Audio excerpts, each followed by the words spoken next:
Hello everyone, welcome to EPG Pathshala. My name is Pujita Guha and I am currently enrolled as a PhD student in School of Arts and Aesthetics Cinema Studies Department. I am also a visiting faculty at the Delhi College of Arts and Commerce. Today, as part of course 16, Japanese Literature and Cinema, I am going to talk about the great career of Akira Kurosawa. This module will introduce the great career of the filmmaker Akira Kurosawa, his famous collaborations with Toshiro Mifune, his actor and muse, and other crew members like Kazuo Miyazawa, his cinematographer. It will also introduce the various stylistic elements that Kurosawa employed to create his epic sword fighting films. This will be illustrated with the analysis of two films, Rashomon and Sanjuro. It will conclude with a critical comment on Kurosawa's humanitarianism. So let us begin. Years after Rashomon took the world by storm in 1951, Akira Kurosawa until this day continues to stand in for the Japanese national cinema itself. This is often attributed to his supposedly samurai heritage and his fascination with the sword genre, icons of Japan's rich historical past. His most well-known films are all grandiose big-screen period dramas involving detailed sets and choreography. No wonder that Kurosawa came to be known as Kumi or the Emperor by his crew, referring both to his starring presence on set and his obsession with detail. Imagined popularly as a genius working outside of the system, Kurosawa was in fact a product of it. Born in 1910, Kurosawa's apprenticeship and directorial debut began at the Photochemical Labs, popularly known as PCL Labs, where he worked under the mentorship of Kajiro Yamamoto. Though known for his martial genre films, Kurosawa in fact during the Second World War made two propaganda films. One, the factory film named The Most Beautiful in 1944, and in 1943 he made Sanshiro Sugata, which is about the famous Japanese boxer. After the war, the censors delayed Kurosawa's release of the film, The Men Who Tread on the Tiger's Trail, as neither the Japanese authorities would like it and neither the Americans. The Americans found the film a little too feudal and the Japanese authorities found it a little too progressive. The film was only released later in 1952.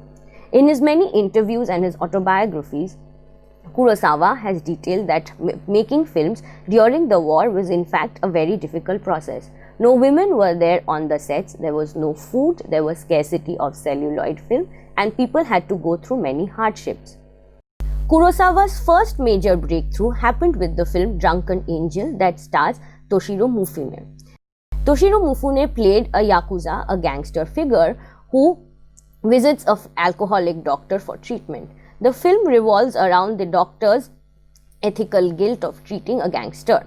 The film, however, was released even in the American occupation and showed Tokyo in the dark and a grey light, especially after the war.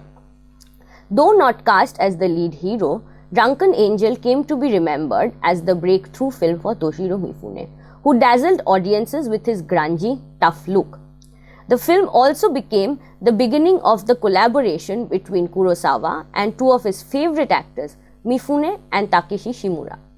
Throughout Kurosawa's golden career, Mifune played the young, charismatic but difficult character to be handled, and Shimura playing a genteel elder figure. This trio took the international film market by storm, first in Rashomon, then in Seven Samurai, and their fame carried over into the 60s with Hidden Fortress and Yojimbo.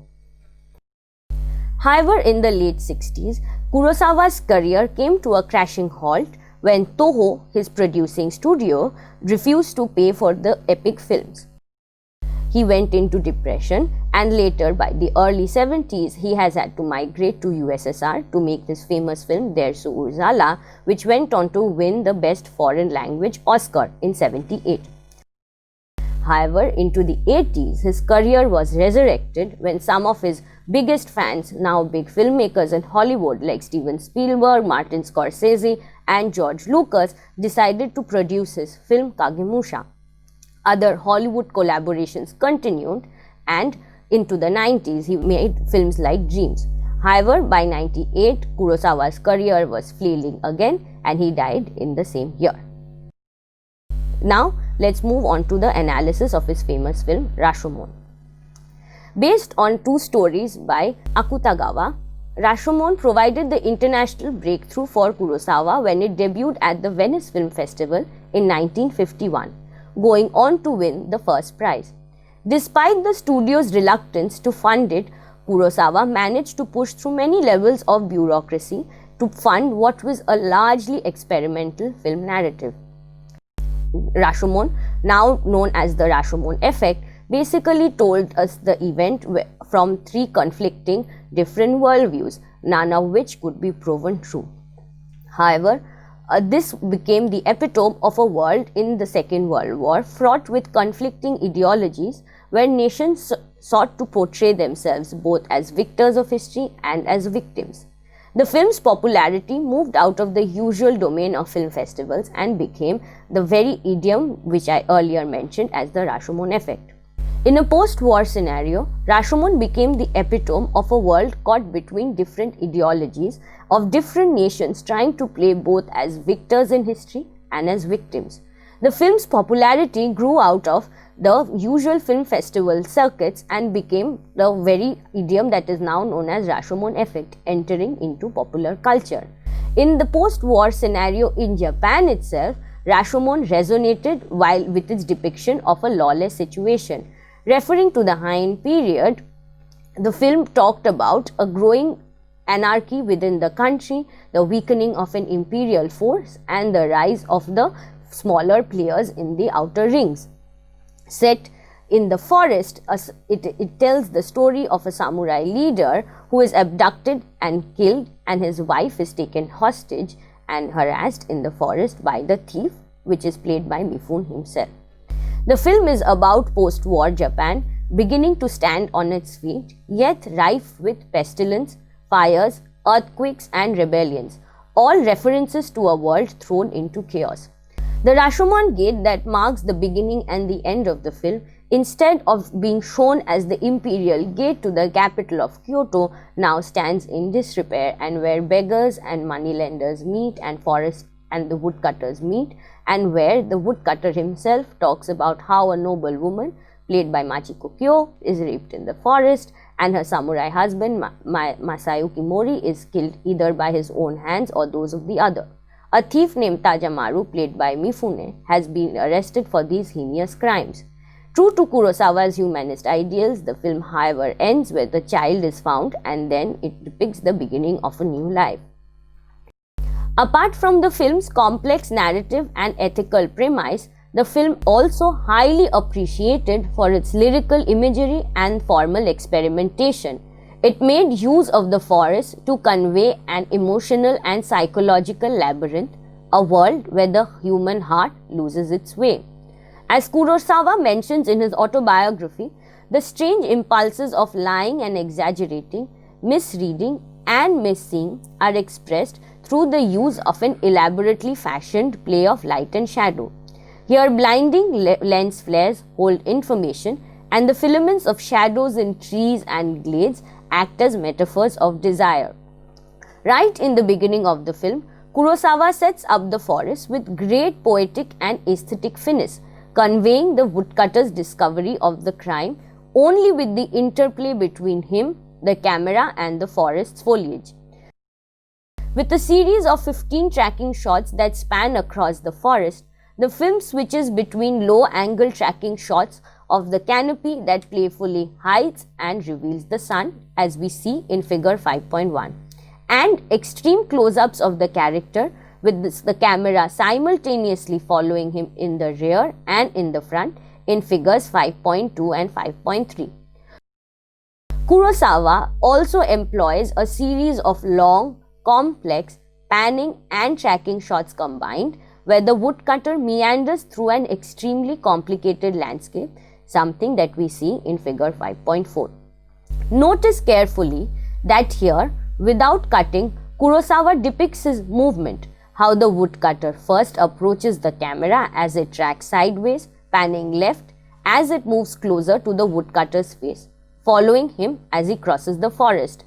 This game of light and shadow reaches its peak when the woodcutter, drawn to a bright shining object in the dark patch of leafy shadow, walks towards it, only to be brought up with a surprise of a pair of frozen hands that jut out of the bushes in figure 5.6. The hands dazzle from the dark bushes, and the woodcutter's face, though preliminarily shot in grey, now shifts to a more contrasting tone that heightens his and our felt sense of shock. Moreover, the very rhythm of the tracking shot changes. Earlier, the camera was slowly sweeping across the forest floor, simulating the woodcutter's familiarity with the space. The moment he starts discovering the different objects, the tracking shots cease, and the camera moves to discrete frames, mimicking his observant alertness as he tiptoes through the floor, picking up one clue after another.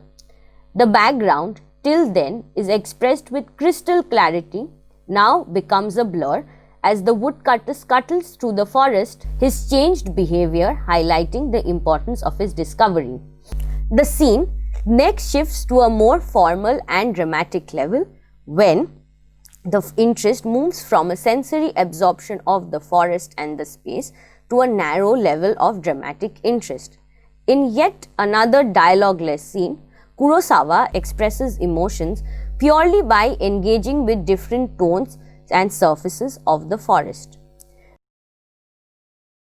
In the film, when the thief has his first glimpse of the samurai and his wife, Kurosawa conveys Tojamaru's lust and his motives only with the play of light and camera movement, accompanied only with Fumio Hayasaka's score.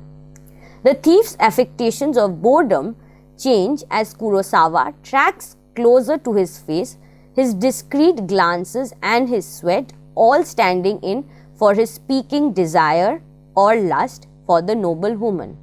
As one notices in figure 5.7, through a complex set of panning and tracking moves, the camera increasingly draws closer and closer to the thief's face as he gets increasingly attracted towards the woman. Contrary to his earthy, grimy, sweaty body, the lady for whom he lusts desperately sits statuesque on a horse, distant yet within his view.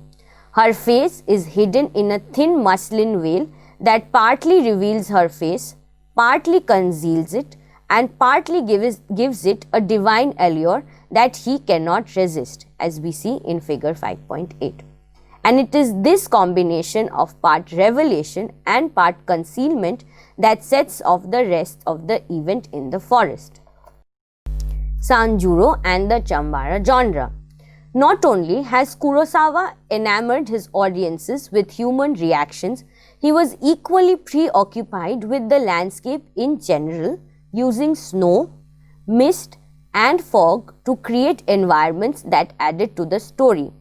Most famously, in Throne of Blood in 1957, he uses fog to create mystique, as we see in figure 5.9, and in Rashomon, where innumerable gallons of rain was artificially created with inked water.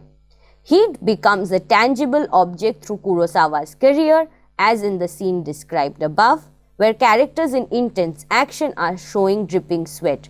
Their drudgery is heightened by the mud that they wade through. Kurosawa soon developed his own grammar of spectacular, grandiose mise-en-scene. Even when his expansive landscape frames were used on the lines of vast Japanese ink paintings, he situated his characters within a tight frame in which character composition and movement became of paramount importance. Early on in his career, Kurosawa began to use multiple cameras for his shoots so that he could switch between different perspectives of the same shot. The shots were then joined together to create what scholars have called a certain three-dimensional quality to his films. This was particularly used during the sword fighting scenes. While the shots themselves relied on rapid action editing, they were preceded by long moments of stillness, the last flourish of the sword mimicking the calligrapher's last stroke of ink. One finds moments of extended stasis or stillness in the sword play films of the earlier decades, and the technique surely originated from the prolonged mi poses in kabuki. Another of Kurosawa's signature visual device was the wipe cut, a hard-edged wipe across the frame. The technique both mimicked the violent action of the sword, acting as a fast, straight-edged moving line that radically separated two deaths. The third element that gave Kurosawa's films their pictorial uniqueness and grandeur was the tohoscope format that he adopted in most of his films. A widescreen format developed to counter the TV's shorter, squarish frame, the tohoscope allowed large groups of men to be framed within a shot. Also, as for vast vistas of imperial architecture to be captured within a singular entity. In Yojimbo and Sanjuro, Kurosawa's Chambara masterpieces, Toshiro Mifune, who plays the rogue-turned Avenger Ronin, is choreographed slashing and slaying a huge army of men within these vast rectangular frames, as we will notice and work through figure 5.11 here. In figure 5.11, in the first panel we see, early on in Sanjuro, Mifune's character is surrounded by Hanbei Muroto's personal army. The first frame shows Sanjuro stepping down the temple stairs, the white Toho frame capturing the massive army in the background. The film then match cuts to a side profile image of Mifune when he starts to be attacked. In figure 5.11 panel 2, we notice the first and the second shots. Kurosawa shoots the same action from two angles so that he can complete the action across two shots. The action of Mifune lifting the sword begins in the first and is completed in the second. This multi-camera setup gives the action a three-dimensional view of the event taking place. In figure 5.11 part 3, the action then alternates between two frames, one of the camera closer to the action and closer to the ground, the second slightly elevated and distant from the action. The action then closes in on the last frame when Hanbei Muroto himself appears. As we see, he is placed near the tree, forbidding his troops to act upon Sanjuro. To go back to the analysis, we see that placed within the spectacle of violence in Yojimbo, Kurosawa uses the sound of meat being chopped as accompaniment for the sword play, and in Sanjuro, the final gushing spurt of blood arching across the white Toho frame. As we see in figure 5.12, the legendary frame involves or depicts the duel between Sanjuro and his nemesis.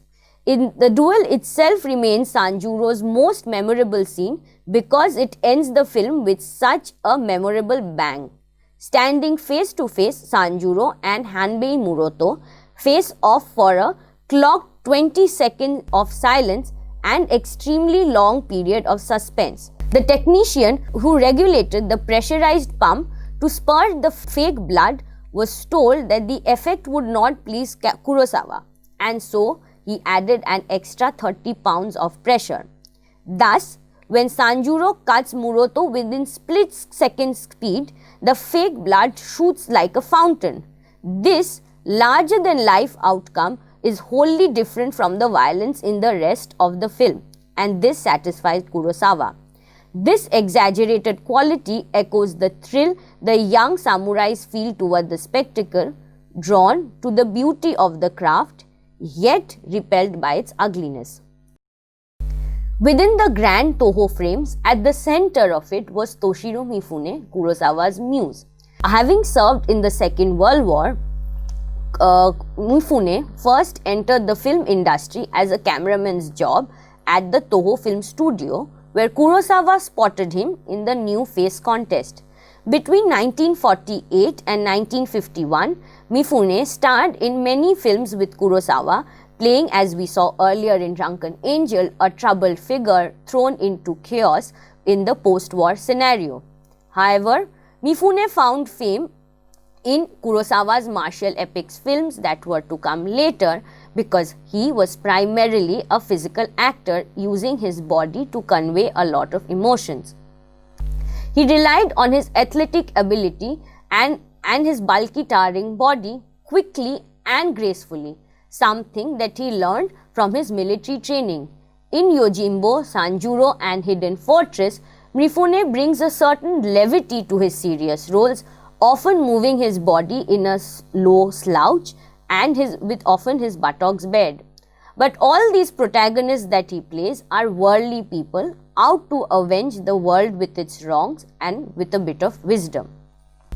For Mifune's career with Kurosawa, Sanjuro, 1962, became an interesting low-profile cousin to his more flamboyant brother, Yojimbo, which was released in 1961. Once Yojimbo had achieved blockbuster status, Kurosawa developed Sanjuro from the Yamamoto novel A Break in the Tranquility along with Kikushima and Oguni's works. Yamamoto's tale, plotted in its broad strokes, concerned a samurai protagonist without, however, as much eccentricity or skill as Sanjuro. The plot was changed to incorporate Mifune's star status as the grungy, aging but charismatic Ronin, a semi-strong but wily swordsman. In both the films, Mifune plays Sanjuro, which means 30 years old, who quips as he is going on to 40. The characters' names are also tagged with whatever flora is nearest at the point someone asks him for an introduction. In Yojimbo, he is Sanjuro Kuwawatake, the mulberry field. In Sanjuro, he is Sanjuro Tsubaki, which is camellia, which could also be symbolically meaning the element of apparent hardness in which we find softer qualities of a flower. Sanjuro opens with 9 young trainee samurai assembled in secret as a forest shrine to discuss the overthrowing of their corrupt heads. Sanjuro overhears and abruptly disrupts the youthful samurai rendezvous, only to realize that the young swords are well-meaning fools. Though righteous, their devious plots are greatly flawed. When we see Mifune for the first time, just as the way he emerges from the shadows and walks into light, Sanjuro too emerges as the leader of his clan, slowly and cynically inching them towards victory. A classical piece, Sanjuro writes his anti-hero from the outside, a singular figure who combines cynicism and disillusionment with mythic prowess. He gets pulled into a domestic drama that often demands long stretches of waiting and watching where virtues aren't entirely dead. The young samurai, the well-mannered woman, the dignified warriors serving the upper class, they each follow a particular decorum against which Sanjuro seems out of place. For him, the Bushido ideals of decorum and propriety are dead, and so, even as he emerges as the leader of the progressive group, Sanjuro is constantly marked with differences.